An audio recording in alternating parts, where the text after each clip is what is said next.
Cities across the nation today saw streets filled with crowds voicing their views on abortion rights. It's being called a National Day of Action for Abortion Rights. Across the U.S., nearly 400 cities, including D.C., Los Angeles, Chicago, and San Francisco, all had demonstrators rallying under the Bans Off Our Bodies banner.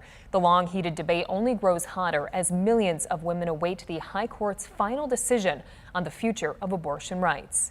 West Michigan also joined in on the protests, and 13 Your Side's Justin Bachman was at rallies in Muskegon and Grand Rapids today and joins us now here in studio. Hi, Justin. Hey, good evening, Elena. Women and pro-choice allies in West Michigan were very vocal this afternoon. Around 100 gathered in Muskegon's Hackley Park, and hundreds took to Grand Rapids Calder Plaza to make those voices and those views heard. Both rallies had the same call: overturning Roe v. Wade is dangerous. While no pro-life supporters showed up in Muskegon, there were some counter-protesters at the Grand Rapids gathering, although they were substantially outnumbered by that large crowd there supporting choice. Those supporters told me they believe repealing Roe v. Wade would not stop abortions, just make them less safe.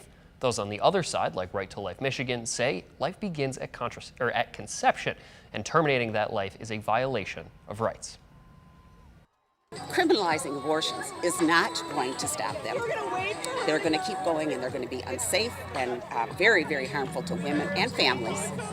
Yes, while the woman is carrying this child inside of her body, it is not a part of her body. So therefore, her rights are not more important than anyone else's rights, especially when her so-called rights are inflicting on someone else's bodily autonomy. One of the speakers at today's rally in Grand Rapids was Attorney General Dana Nessel. Come back at 11 to hear from her about why she's confident that abortion rights will be protected in Michigan despite a 1931 trigger law.